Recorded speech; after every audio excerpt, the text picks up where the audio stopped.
Welcome everyone to the British Culture Masterclass with me, Teacher Dave. So this is the map of Great Britain. You might know it as United Kingdom, UK, but the actual land is called Britain. So we call the land Great Britain. And it's broken into 4 countries. Who can tell me what those countries are? That makes the United Kingdom. They come together as one kingdom, the UK, and the land. They are all on the land of Great Britain. Darina, yes. Yeah, these countries are Wales, Scotland, the Northern Ireland, and England itself. Very good. Yes, exactly right. So we've got Wales, which is just this bit here. And that has, we see Mount Snowdon's like a really famous mountain. Wales is not very populated. Most of the population live in England. But you will know some famous people from Wales. Tom Jones, Gareth Bale, if you like football, Ryan Giggs. Wales has produced some really good artists and athletes over the decades and years. England is this one. It's the biggest. The border is like here between England and Scotland, which is the most northern part. And then we have Northern Ireland here. And that makes up the United Kingdom. Thank you again, Darina. Very good. And I want to ask everyone, what comes to mind when you hear British culture? Like, what's the first thing that comes to your mind if I say British culture? And this week, you have all been talking about it, learning about it, thinking about it.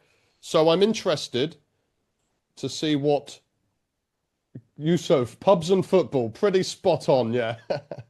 And they kind of go together as well. People will go to the pub to watch the football. So when there's like a big tournament, like the World Cup, people, or even a Premier League game, people will go to the pub, socialize, drink beers, watch the game.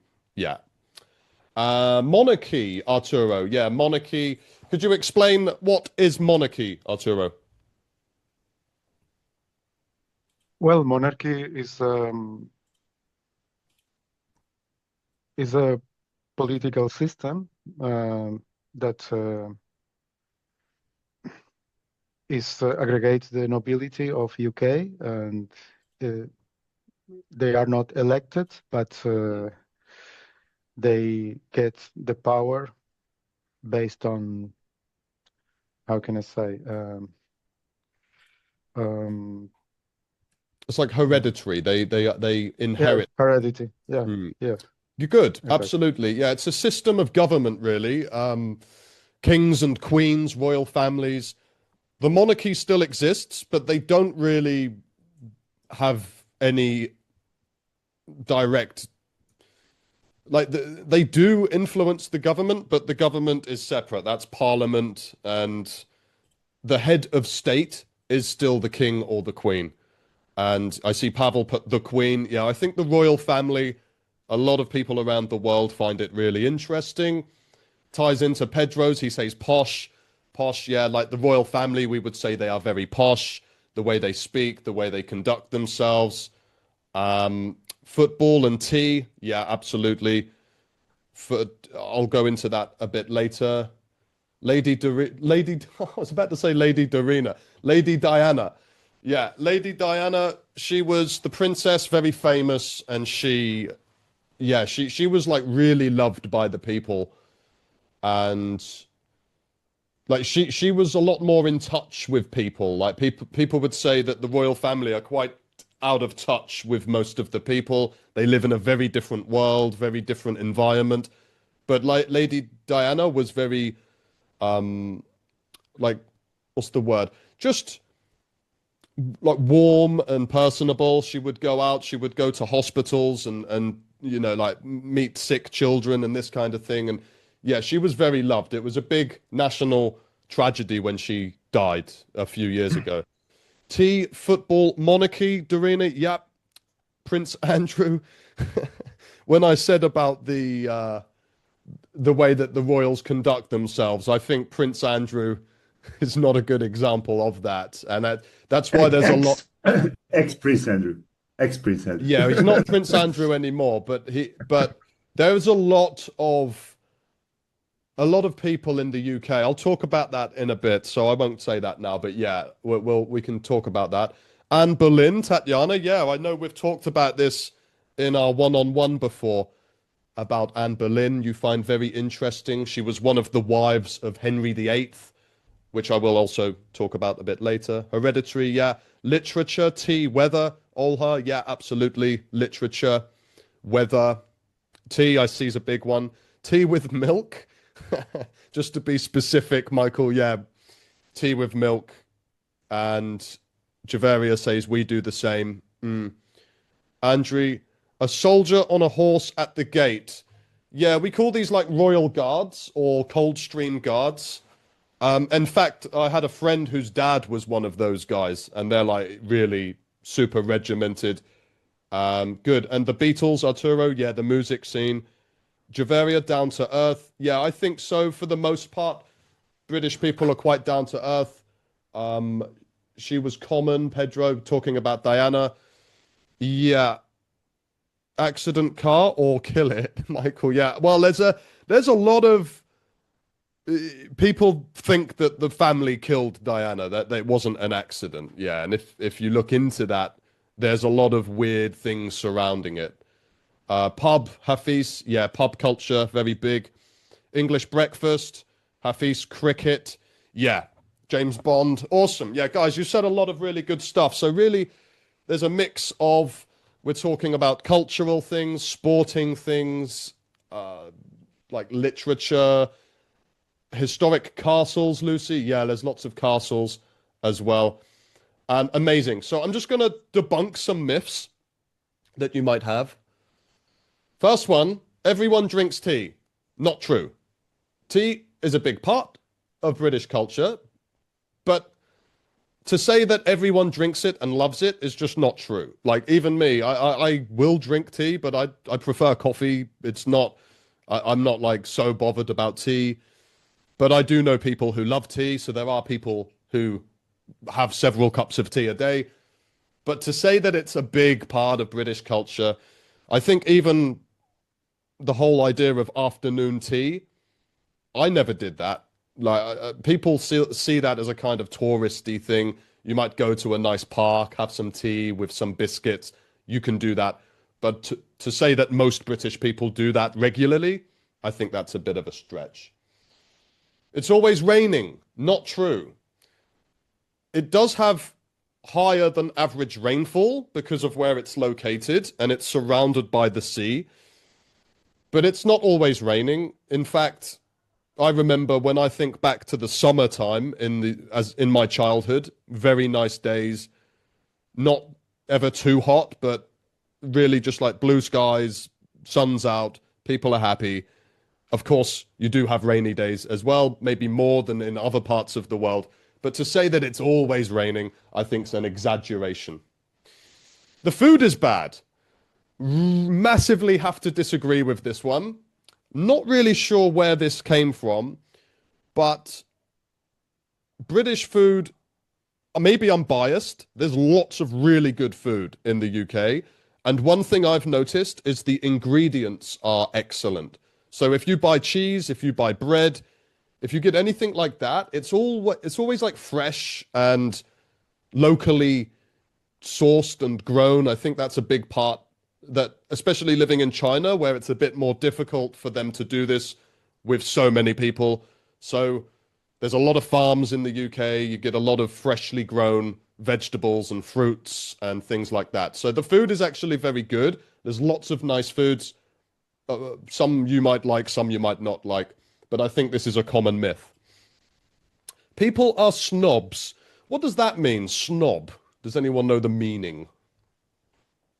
Quite a specific term. It all the time. Sorry, Javaria. You walk with your nose high. Well, Yeah, like a snob, someone who like thinks they're better than everyone, like that kind of thing. You get them everywhere in my experience. You get people who are just maybe more difficult to get on with. But in the UK, if you are like a snob, most people will not like that. That's not this. Yeah, maybe I've met people who are, but they're never the most popular people, you know? People like it down to earth, easy to talk to, get on with. So, yeah. Britain equals London. I think when people think of England, the UK, Great Britain, they think of just London and that's it. And London is like by far the biggest city. It's where the government is, the most wealth is there. It is a great city. Anyone who's been, I'm sure, will tell you. I know Tatiana went there recently.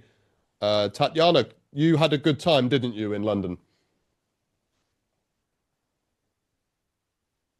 Yes, I see you say yes. Your microphone's off, but yeah, she told us all about it. And it is a great city. There's lots to do. Some of the best museums you'll ever see. Some of the most beautiful parks. Lots of restaurants. Like it's just so much you can see and do. Lots of history, architecture.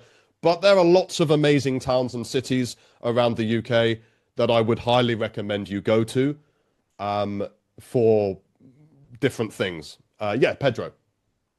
yeah, so there are two Londons, just to be specific. The City of London and the London, Yeah, right? yeah, You have two mayors. yeah. The great Good. honorable mayor of City of London and the mayor of London, which is an ordinary guy. Absolutely. Yeah, that's a good point. You have like the square center. It's like it's just called the Corporation of London, and it's a bit like, if you go there, you'll see on the signs you're now in the City of London, and it's got a different emblem. And then what you're talking about, Pedro, is like the Greater London is basically London over time was just lots of towns and villages that come together, you know, and it's just kind of expanded out.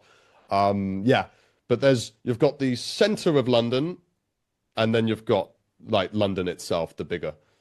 And everyone loves the Royals. Yeah, just kind of mentioned it, but I'll just be clear. They are not the most popular because of scandals like Prince Andrew, and there's other examples of people in that institution behaving badly. And when they are supposed to represent the nation, represent the people, they're a symbol of the country.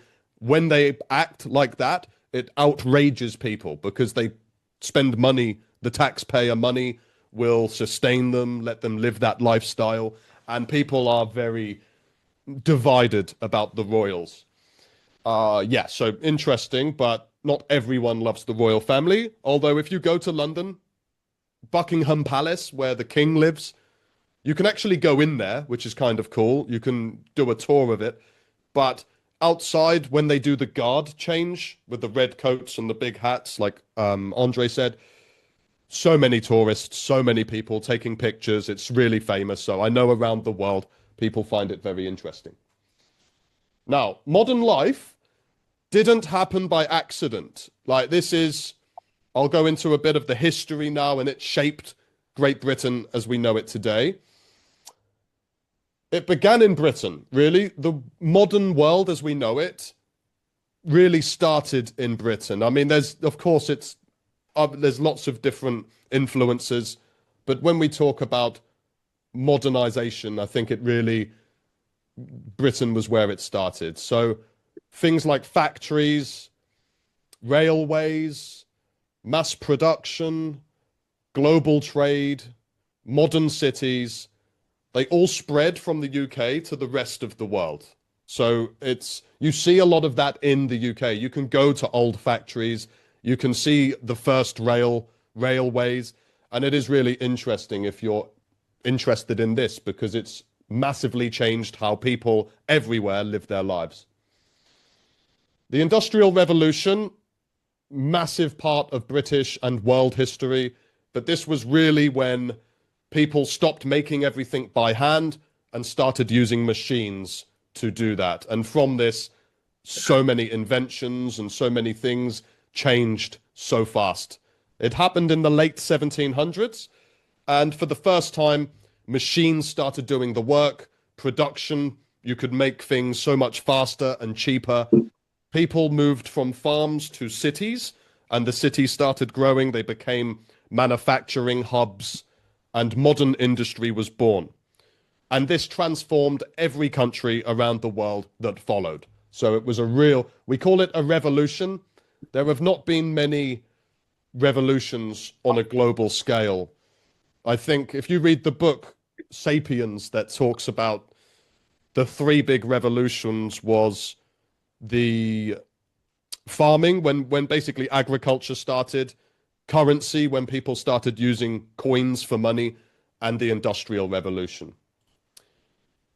Steam power, a really big one as well. Yeah, it goes hand in hand really with the Industrial Revolution, but it changed everything. How people communicate, how they commute, how they travel. It became a lot faster. It was cheaper to move things around, and the world became more connected. And if you like trains and like old locomotives like this, go to the UK, you'll see lots of them, some really famous ones. People go out and take pictures, they love it. And also just want to mention banter. Does anyone know what banter is? Like it's here, but does anyone understand banter, or is it like a new concept? Let me know. What is it, Javeria? Oh my God. I just opened the door for me. Okay. I love the in our normal language we say the fun friendship banter when somebody is making a joke on you and you are giving them back in a funny way, not in an offensive way, in a funny way. So yeah, I Yeah. think it's banter. Absolutely. It's really, to put it simply, it is just friendly teasing. I could say something like, if your hair looks kind of bad today, I could say, oh, your hair looks so bad. And it's kind of joking, but you want to be careful that you don't just say that to anyone. You need to make sure you know the person, their friend, their family. It's not like you just say it to a person you just meet. Some people don't like banter.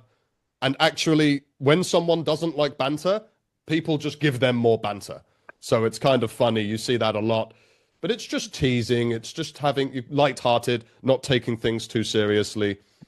And a rule really is if you can't laugh at yourself, if you find it difficult, if someone like says something, then banter's probably not something I would suggest that you do. Like it's not required. It's just a part of British culture and how people communicate. Useful British slang. Who can read for me? Let's have someone read. Yuso, could you read this for us? Yeah, sure. Yes, thank you, mate. Friend, naked, very tired, got it, very disappointed, chuffed, very pleased, proper, very or really, dodgy, suspicious or unreliable, gobsmacked, extremely surprised, sorted, arranged or solved, bloke, man. Very good. Thank you, Yuso. Yeah, really useful British slang. There's a lot I could give you. And after this, I will put something in the community with more so you can practice, you can use it. But these are very common in the UK. If I see someone from England who I speak to, a friend or something, you will hear these words be said. Cheers. Just thank you, really. Cheers, mate. Thank you, friend. Direct translation. Thank you, friend. Just sounds too formal. Cheers, mate. It's more relaxed, more just how you would talk with someone you know well. Knackered. I'm knackered just means I'm very tired. Gutted just means something bad happened. I'm very gutted. Chuffed. Really happy. Very pleased. I'm chuffed. I just passed my exam. I'm chuffed. Proper. It's kind of a synonym for very. Like, this food is proper good. It's very good. Dodgy. Dodgy's just, yeah, suspicious, really. If you see someone and they're making someone's like walking around outside your house, you might think, oh, that's a dodgy person out there. Gobsmacked, just very surprised. Sorted just means problem solved. Have you sorted that yet? Have you fixed it? Have you solved it? And bloke is a man. So if you see, oh, he's a good bloke, just means he's a good man. Okay, and I just go through some like big things that come from the UK. So the World Wide Web was invented in the UK, the telephone, the TV, the jet engine, radar, penicillin, the railway, of course, physics and things like that. Lots of advancements in science. If you're interested in that, it's a great place to go because you have museums and universities and things that you can go and explore. History and culture. So this one, someone said it earlier, the Beatles. This is famous Abbey Road. One of the people love to go there to take pictures. But lots of music. If you like, yeah, Rolling Stones, the Beatles, Queen, David Bowie, there's so much. It's massively changed culture.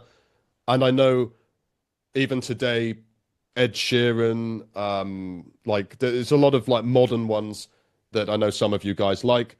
Football, the Premier League, a lot of sports come from the UK, like football and rugby, golf. Like there's some really big ones, cricket, things like that. If you like it, you can go see some of the old grounds. Pub culture, absolutely, very big aspect of if it's socializing, parties. It could be an event. You might go to the pub with your colleagues. It's just a big part of the culture. History, especially naval history. So this is like just when you see like the old ships, like Pirates of the Caribbean, like that kind of ship, there's lots of history in the UK about that. The World Wars, very much a big part of, I think it influences a lot of people today. It wasn't that long ago. And there's a lot of memorials and things that just remind people what happened in this terrible war, both wars, 1 and 2, in Europe and of course the world. This history, like if you're interested in the royal family, the history of the royal families, the kings and queens that have come before, very, very interesting. Lots of castles and palaces you can visit. What do we think this one is? What's this symbolizing? Any ideas? So, was that Javaria? Did you say something, Javaria? Yeah. Psychologist. I think it's about psychology. Maybe Psychology? philosophy, No, not really. No, okay. invention, Maybe deep thinking also. Well, I invention. suppose you could. I see why you would think that, but actually, this one is just about gentlemen. Like, I think that's a big part of culture. Like, of course, not everyone is a gentleman. You get people that might not be a gentleman, but I think British, we do, as children, make a real big. Just tell the kids to be, say please, say thank you. That's really important, and I think. Famously, people see British guys as like kind of gentlemen. It's hard for me to say because I've only like I experienced that. I live in China and it is very different. Like, but of course, it's very far away from the UK. But in your countries, it might be similar. I'm not sure, but that's what a lot of people seem to think when they think of the UK. And this one also. Animals. People just love animals. People love their dogs. They love their cats. Really, they're really well looked after. And yeah, I think if you're a dog in the UK, you're probably going to live a pretty good life. Where people just really love them like their kids sometimes, which can be quite funny. Historical figures. Can anyone tell me who's this one?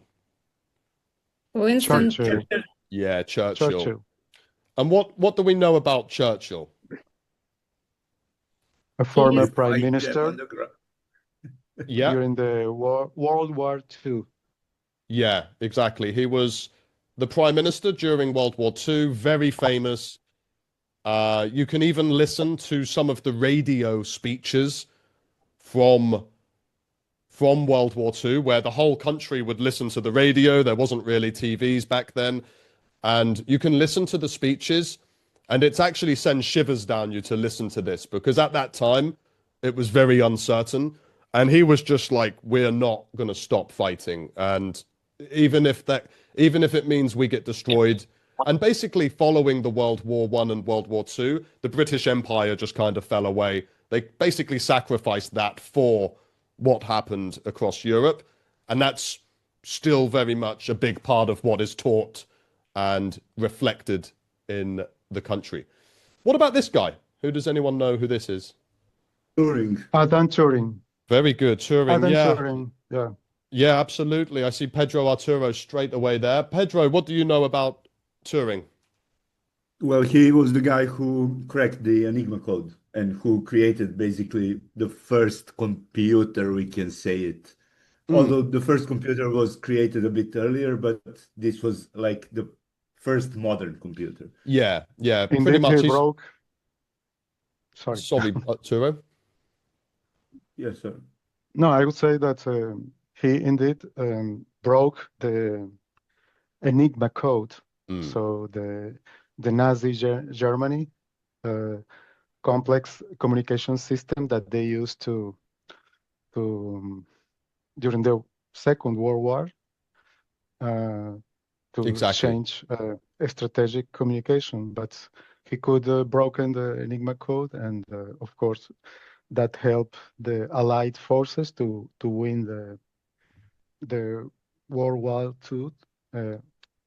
World War II, exactly right. He's just like an incredible genius. The guy, he's known as the father of modern computing, as Pedro just alluded to, and he also cracked the Enigma code, which was like this machine that was being used by the Nazis in Europe, and it was just deemed unbreakable, like no one could figure it out, but he did somehow, and it was like a massive thing that changed the course of the war.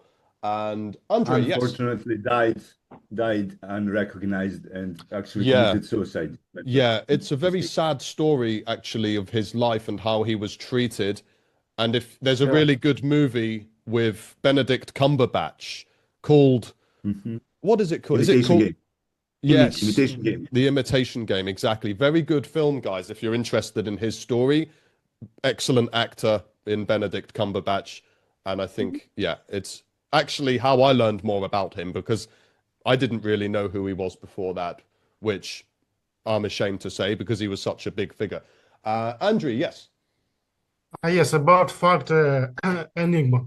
If a scientist try to unblock this enigma using mathematical methods, it's need around 25 years, and that scientist made algorithm, yes, to resolve this problem very quickly, because every day it was very dangerous for Great Britain. Yeah, absolutely. It's a really interesting. It's worth looking into, guys, if you're interested in the Enigma machine and how Turing just cracked it with his team. Like, they worked so hard to figure it out and they did it. It's amazing. Isaac Newton, this one, guys, I'll just say them now just to speed up a bit. But Isaac Newton, absolute genius. It's like even in his 20s, he had invented calculus and like massive things in optics and physics and the gravity, the law of gravity, thermodynamics. There's loads of things that he's attributed to. So if you like science, he's an absolute like just pioneer in so many fields. Shakespeare, William Shakespeare, really heavily influenced the language as we know it today. He invented a lot of words, created so many stories and poems and theatre. You can go to Shakespeare's Globe in London, and it's just like a big part of the culture there and history. Does anyone know this guy? I'll be interested if you knew who this one was. Just down here, bottom. Is this Nelson? Yeah, very good. Admiral Pedro. Nelson. Yeah, Horatio Nelson, Admiral Nelson. This guy, absolute just. He was just a tactical genius. He defeated Napoleon at Trafalgar, and it was just. I'm from a seaside town. I'll go into that later, but he's got a big sort of presence in the local culture there because in those days, the conditions were terrible and the things that they endured and went through. He lost his arm in battle. He died in battle. And he just was like really good as a admiral. This guy, does anyone know who this man is? Yes, Charles Darwin.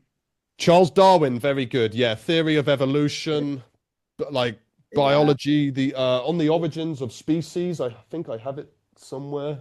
I do somewhere, but I don't need to find it right now. But it's yeah, really interesting pioneering work in the theory of evolution, and yeah, big contributions from him. This guy, who's this? Henry the Henry VIII. Henry VIII, yeah. And I could put so many kings and queens on here, but just for the sake of, he kind of represents, he's like probably the most famous king, famously killed, like two, I think he beheaded two of his wives, really horrible, gruesome. But you can go to his heart, you could go to where he lived. It's called Hampton Court Palace. And it's in London, and it's really good. It's well worth visiting just to see how they lived like over 500 years ago. Really interesting. And this one, any ideas who this is? Taylor. Margaret Thatcher. The best prime minister. That many of you know that. The best prime minister. Yeah, well, she was just like no nonsense, just said it straight, whether you loved her or hated her. I think a lot of people in the UK think of her as like the last sort of competent prime minister that we've had. And again, there's lots of prime ministers. Winston Churchill was one, but I thought putting Maggie on here made sense. She's very famous. And now, guess the character. We're just going to do a quick activity. So all of these come from the UK. They're all English characters and stories. A young wizard with a lightning-shaped scar who studies at a magical school. I think we should all know Harry this one. Potter. Yeah, Harry Potter, absolutely. Harry Potter, more of a modern character. Like, I remember the story of Harry Potter as a child, and I remember the first time I saw like a poster in a store and just like wondering what that was. It was the first movie was then being released. The books had already been, well, the first book had been written, of course, but yeah, Harry Potter, big part of sort of modern British culture. And yeah, Andrew. I would like to say that I even first part was read Harry Potter on English, and I found for me new words such as broomstick. Broomstick, yeah, it's great. Yeah, it's. I would recommend watching movies. 2000, like that. 2000, broomstick 2000. Oh, Nimbus 2000, the name of the broomstick. Yeah, good. Yeah, it's really. I think a lot of English learners love Harry Potter, especially like because you can watch it at any age. It's not like super. You're going to learn a lot of things, but it's not really technical. You know, it's still like it appeals to children. I noticed how big it is here in China. You go into any bookstore, you'll usually find something related to it here as well. So it's very global. A small, unlikely hero who must destroy a powerful ring to save the world. Who could this be? Ego. Smeagol. Smeagol's in this for sure. What is the name of this character? Frodo, yeah, exactly. Frodo Baggins. I was just going to put Lord of the Rings, but I'll just put the characters for it. Lord of the Rings, written by Tolkien. Really great work. It's massively influenced the sort of fantasy genre as well. A lot of things came from that world, and it is just great movies, great books for anyone interested in this kind of thing. And next one. A silent, awkward man who turns ordinary situations into chaos without saying much. I've seen a few of you post about this guy in the community. Mr. Bean. Yeah, Mr. Bean. Absolutely. Mr. Bean. Even Rowan Atkinson, the guy himself, comedic genius, done so many TV shows and characters over the years. But I think Mr. Bean's probably the most famous. And yeah, it is. Anywhere in the world you go, I think Mr. Bean, people have seen it.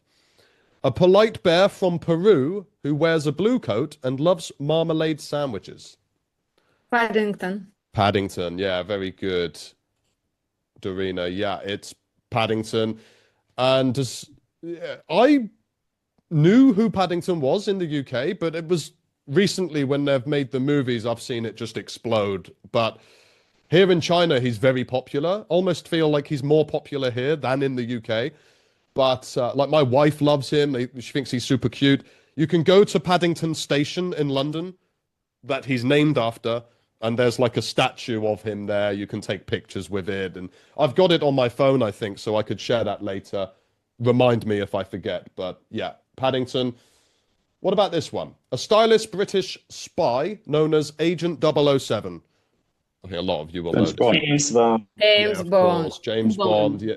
Again, just kind of pushed that spy genre. Now there's so many different ones, but this was like the original, well, one of the originals, definitely when it comes to movies. Mr. Bean is again.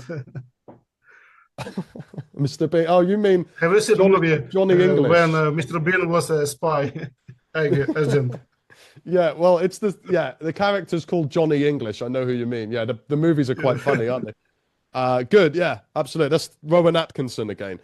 So we've got James Bond, a magical nanny who arrives with an umbrella to transform a family's life.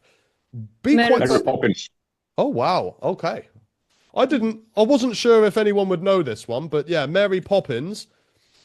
Just really famous story. There's loads of old movies like this from like the 60s and the 70s, and I quite like watching them now because it's like a glimpse into the past. You're kind of looking at how things were a few decades. It's like almost looking back in time, which I find it's just something really fascinating about it.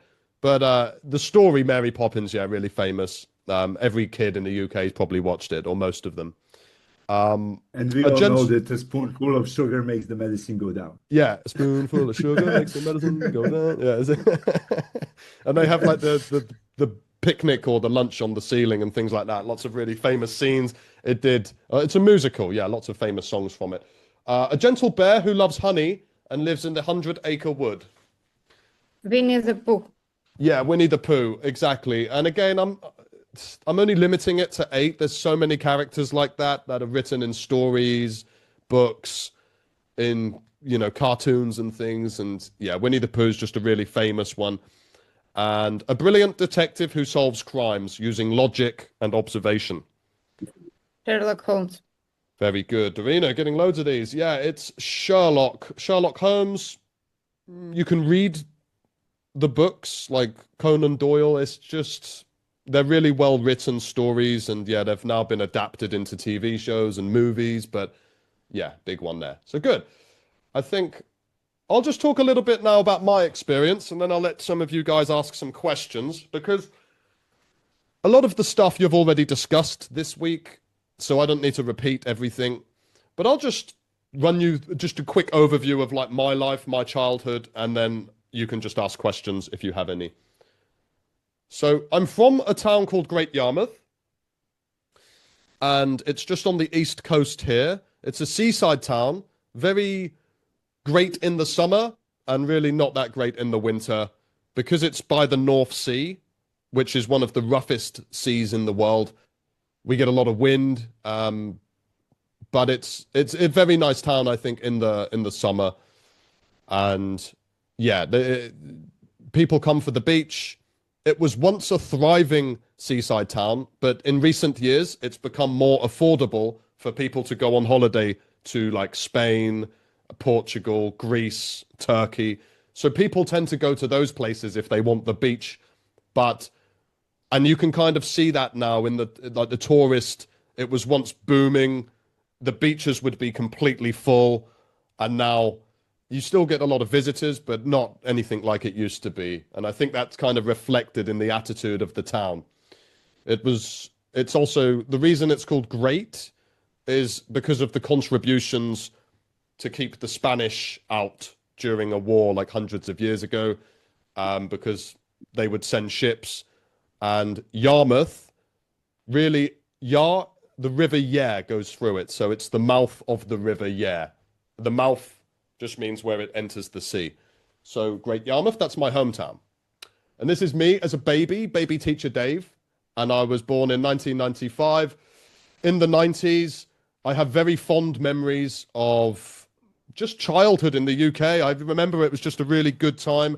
There wasn't the things that we see today in the news just wasn't a thing then. It's really changed a lot. And I don't think for the better in terms of economy, and it's one of them that I can't speak for a kid today because of course but I just feel like I remember the world before phones and everyone was, just addicted to technology. I feel like I appreciated that looking back. Primary school, this was me at school. I went to Greenacre School. That was the name of the school. And again, really, I've been a teacher at schools. I've taught students of all ages and abilities and levels. And when I look at the education I had, I think it was very good. And we were very encouraged to, like, if I compare it to China, there's just so many students in China that it's very much about drilling for exams, just cramming and getting the exam results. I feel like in the UK, we had a bit more freedom to, like, try new things. There were lots of clubs and things like that we could do. And I think that made for a really wholesome experience as a schoolboy there. So this was my middle school. And basically my childhood was like PlayStation 2, great fond memories of Christmas and birthdays and things like that. Cartoons, yeah, I love cartoons when I was a kid. And also, I'm sure a lot of you guys have this in your countries, but like collecting cards, and these were shootout cards. And the big goal was to get the 5-star shinies, and there was only like 8 of them. And I remember when I first got Thierry Henry, I was so happy. I ran home and I told my dad, and even he was impressed by it. So I always remember that one. But yeah, there's lots more I could add, guys, but this is just like things that just came to mind. PlayStation 2, when that first came out, that was a game changer. Everyone loved it. I think it was just such an upgrade from anything that came before. High school is me with a terrible haircut.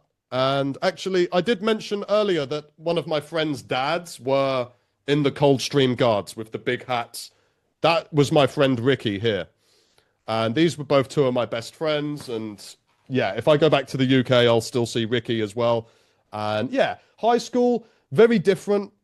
I think as we get older, this was like the smokers area. People would go there and smoke, We thought we were cool. We were the cool kids in the corner. But now when you see a 14 or 15-year-old doing that, you just think it looks so silly. But that was us, high school. Yeah, I think like I just had a really good friendship group. I had some really good friends. I was a bit of a clown, always trying to make people laugh. Don't think my teachers liked me for that reason, but I did tend to do quite well in exams and things, so they maybe put up with it a bit more. I can't leave out the drinking culture because it's terrible, really, but a lot of kids, not children, but like teenagers, they love parties. I think this is me here just looking like a complete thug. And they just had like someone's parents were not there and they have a garden party. And this is my cousin. That's also my cousin. Some of these are like I've known this guy since we were both 2 years old. And yeah, it just looks so funny now looking back, but it was a part of my experience. It's not like everyone in the UK does this. I know, especially these days, I think people are at home playing games and things a lot more, but we did do that. My first like proper job, I think, I did have like little jobs before, but this was at the Sea Life Centre in my hometown. And I would just take pictures of people who came in and then try to sell them at the end in magnets and key rings and things. But that was a really cool place to work. Every day I could see all of the sea life, the creatures there, and I thought it was pretty cool. My university, picture's a bit unclear, but Roehampton in London, very good university. Like in terms of how it looks, the campus was absolutely beautiful. And if you can go there, if you ever go to London, I would recommend just going to this campus because it's so nice and you can just walk in. You don't need to pay money. There's lots to see. There's lots to do. And it's in a really nice location, close to Putney and Chelsea. If you know Chelsea Football Club, it's really close to that, southwest London. This is just a picture from university. We had a five-a-side team called Bratwurst Sausages. Some fond memories there. And yeah, so that's basically an overview. And then after uni, I came to China. So like, education was good. I met really amazing people throughout, friends and teachers and things. And it was mostly positive. Of course, everyone has good and bad experiences, but I hold very fond memories of my experience before coming to China for the first 24 years of my life. So British culture can seem a bit strange, maybe if it's something so different, but it's polite but indirect. People are very friendly. They will help you if you need it. Sometimes British people beat around the bush. They might not be so direct, which I see in other cultures. I think in like Eastern Europe, you guys here can tell me like you're a lot more direct than say in Western Europe, where we don't want to offend people too much. We just would be a bit more careful. But once you get to know someone really well, then they'll give you banter and not hold back. Friendly but private, yeah. People respect their privacy, but mostly friendly, easy to get on with. Serious but humorous. Yeah, people take things seriously, but they like to have a joke. There's a really famous saying, keep calm and carry on. Pretty sure that comes from the World War One or two, I think two. And it's just like, even when things get hard, just keep going, don't give up. And it's very much a big part of our thinking and society. But once you understand the patterns, it makes things a lot easier. If you go to the UK, understanding some of this stuff can make it a lot easier for you to get round. Now, that's a lot of me talking. That's a lot of information. Now I want to open the floor to you guys. What would you like to know? Do you have any questions? Anything at all? Anything I talked about? Something completely different? Maybe something you thought about this week in the community? Just ask. You just open. I'll open the floor for you now. And Good. Wow, we got a lot more people here now, which is awesome. Welcome everyone. Thank you for listening to this presentation. And Javeria, yes. We can't. Microphone. Yeah, we can't hear you. Okay, is it okay now? Yeah. I'm in my kitchen, so that's why I don't know. No, it's better now. Yeah, Is we it can okay? hear you. Mm-hmm. Okay, so my question about, as you mentioned about your adolescence and childhood, I can feel the emotions, and even I was feeling like I was feeling overwhelmed. So okay, so you decided to go to China, right? So what made you to take this decision and to migrate there? Really, I only came with the intention of being here for 1 year. And I really did it because it's like something, it's just, I felt China was quite mysterious, very different place. And I just wanted adventure, really. I thought it would be a great opportunity to explore. And then, yeah, here I am 7 years later. I'm still here. I think, like, that's because I'm married here now. I met my now wife, and it's much easier for me to stay here. There's lots of good things about China, but I do miss the UK. I do miss things that, like, after a while, you do miss those things.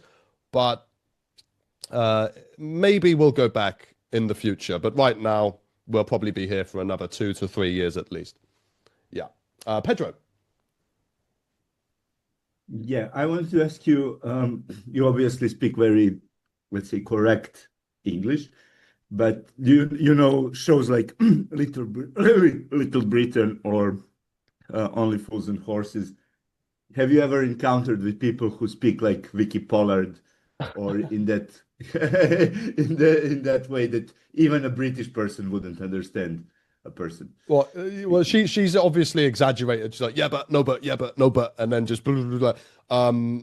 That's like that's an exaggerated caricature. There are people like that, especially so you go to different parts of the UK, you're going to experience different people. Like people in London do behave differently from people in the north. They have different characteristics.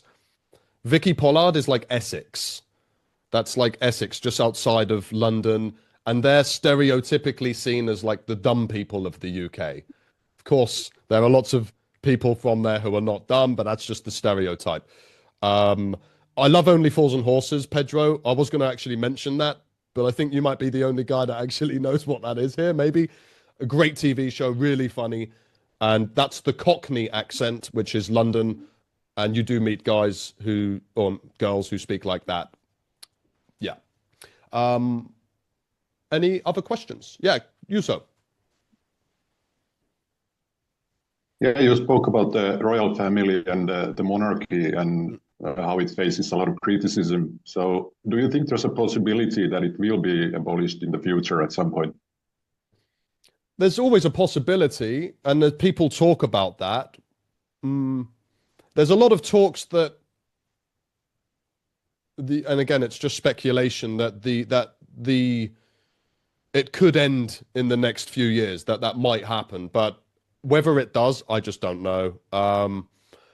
The big debate about it is they cost a lot of money and they don't always behave very well. But on the flip side, they are just a massive part of the culture, and a lot of people visit and they go and they bring in money from tourism. So it is like a big debate in the UK. But I just don't know you so honestly. If you said, Dave, bet on it, what would you choose? I would say they'd probably continue. But yeah, I wouldn't be super surprised if we found out Charles was the last one or William will be the last one or something like that. Thank you for your question. Nitesh.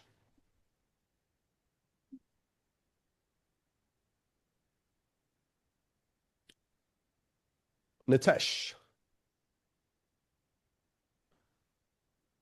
Hi. Hello. Do you Hi, have a teacher. How are you? Very good, thank you, Nitesh. Do you have a question? I have a question. Okay. So my question is, I want to be I want to visit in London once day. I have a dream visit to London. So so can I visit for job purpose there? Can you visit for a job? I mean,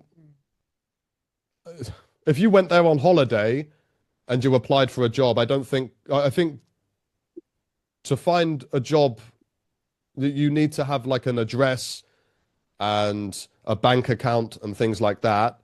But if you're asking like you want to move there to live, then of course there'll be job opportunities. It is quite competitive. One of the big reasons I came to China is after university, there weren't really any amazing jobs. A lot of it was just kind of entry level, minimum wage. I could have done that even if I hadn't studied at university. So, yeah, that was a big thing. But of course, if you have skills and experience, that will give you much more opportunities and options. Thank you, Nitesh. And Robinson, what is your question? Yes, thank you, teacher, for sharing a lot of things to us. Yes.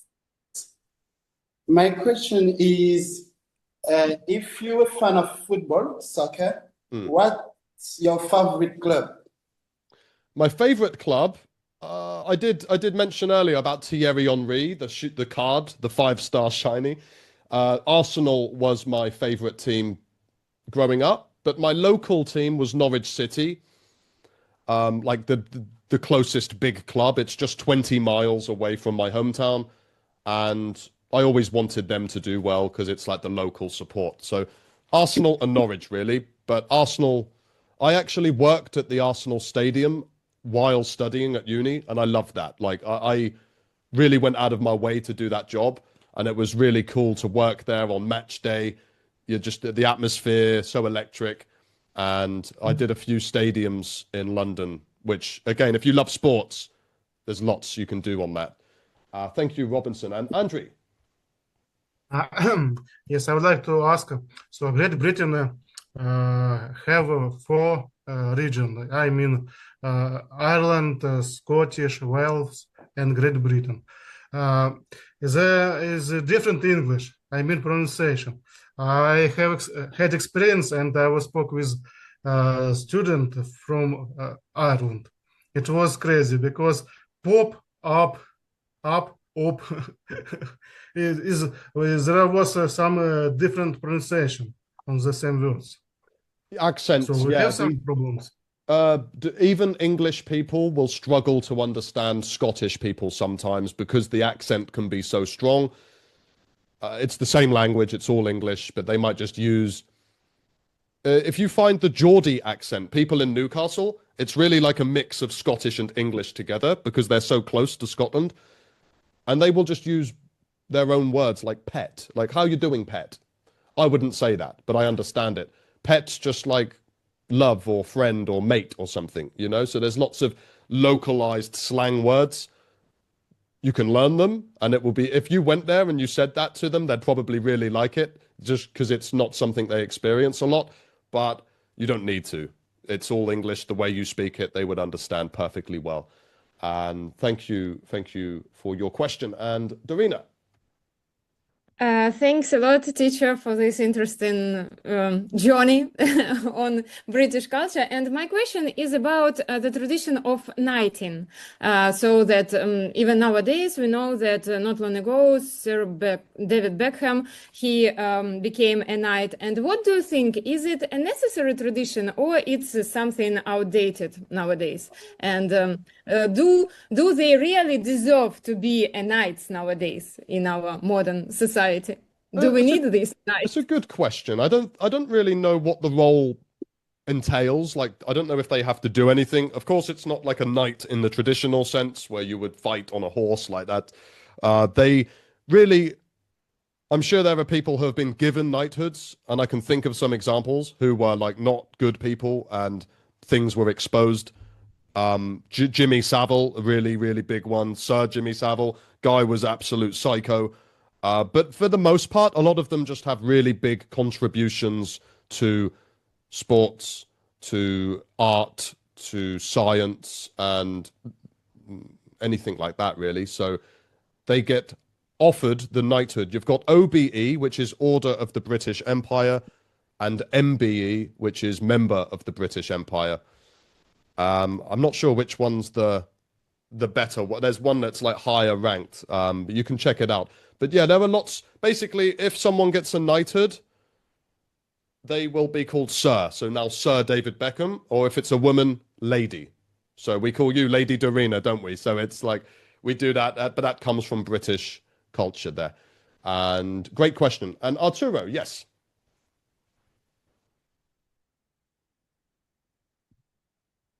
Well, we can't hear you, Arturo.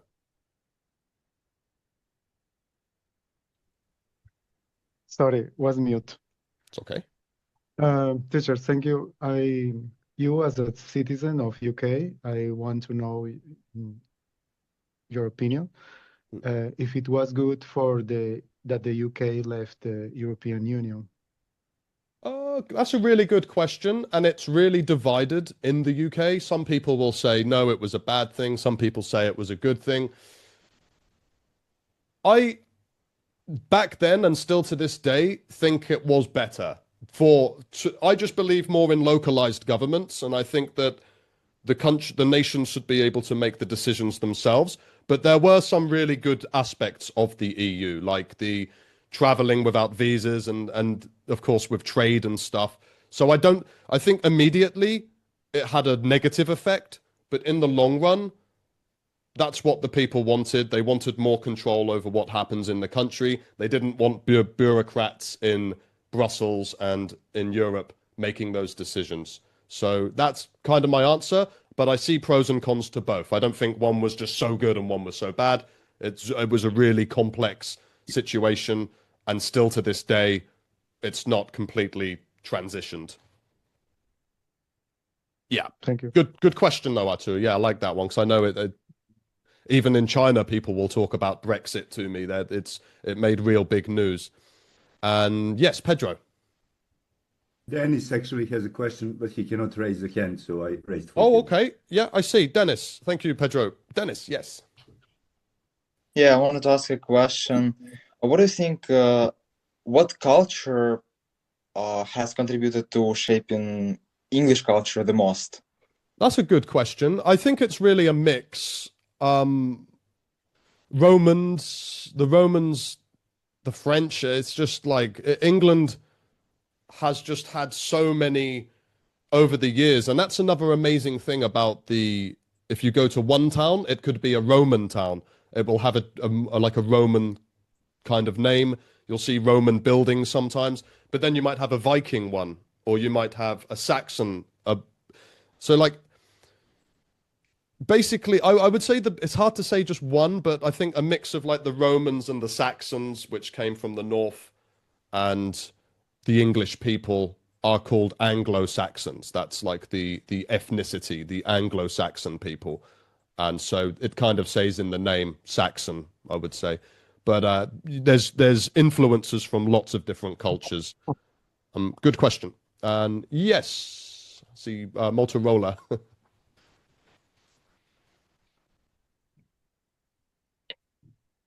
Hi, my name is Rosaria. As you said about the food, did you say you lived in China? Which other countries did you live in? And how about the foods? Which kind of food you like the most? Okay. I've only lived in China, but I've traveled to other countries. But there's lots of good Chinese food, but I don't think, honestly, the quality is the same. I feel like the food in the UK, there's a bit more standards with the ingredients and the production. And here, there's lots of good restaurants, but I have also seen things that are like very dirty that you wouldn't want to eat there. Like there'll be, it wouldn't be uncommon to see like a rat sometimes, or like a cockroach, where in the UK, if there was a place with rats, they would probably get closed down. It would be like really bad. So but in terms of like, if it's cooked well in China, there's lots of really good food here too. There's definitely so many dishes. There's probably like maybe 10 times more dishes from China because it's just so much bigger and they come from different regions. So if you go to the center of China, it's like spicy. If you go to the south, it's more sweet, and different areas have different styles. So yeah, I hope that answers your question. But actually for me, going back, and in fact, it's not even me being biased. Last year, I went to the UK. I took my wife. She's Chinese. And the year before that, I took her around Europe.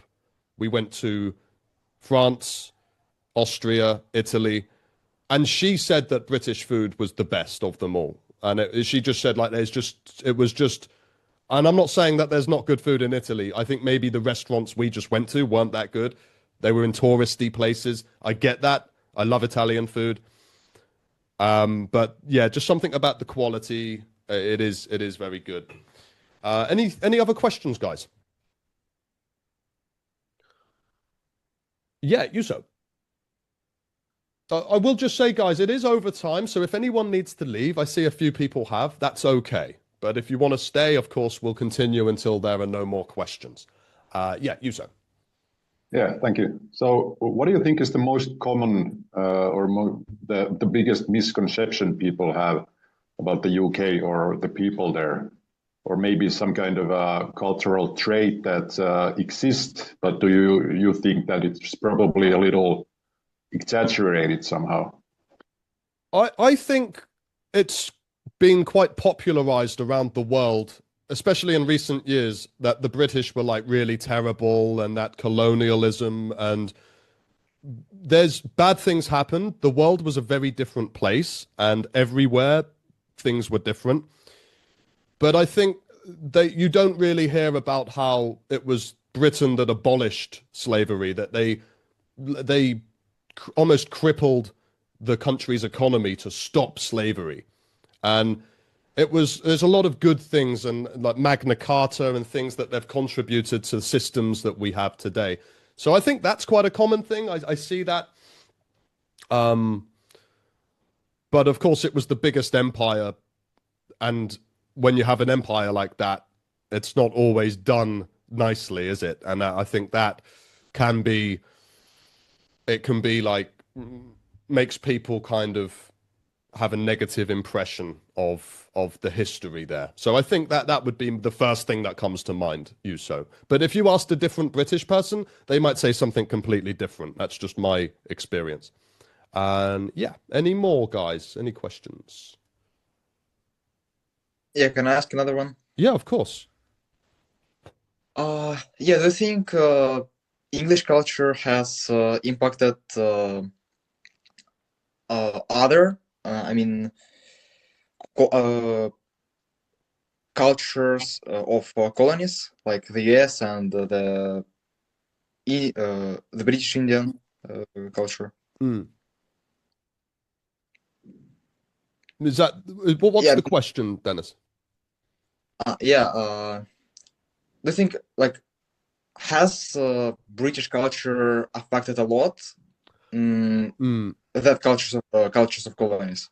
Yeah, I mean, I think you see, we call it the Commonwealth, and it was just countries that were in the British Empire. And it's, I think, the only example of an empire where the countries wanted to still be a part of it in some manner, like, because it did massively improve the sort of the education, the healthcare and things of those places. And whole new countries were born from it. So like Australia, Canada, New Zealand, you know, the US. The US was part of the British Empire. They just had a war and won that war with the help of the French, and then they became their own separate country. So we do jokingly say that America is just England that won a war against itself. And they are, of course, we speak the same language. I would say America's the more dominant one now because of pop culture and TV shows. Like I watched American cartoons and movies as a kid, but I don't think many American people watch British ones so much. So we're a lot more aware of their culture than they are of ours. Yeah, good, Dennis. But of course, if you go to countries in Africa, in Asia, Singapore, Hong Kong just felt like London to me. Honestly, it was like a big surprise. The buses are the same, like the layout, some of the architecture was really interesting because coming from the mainland of China, it's nothing like London.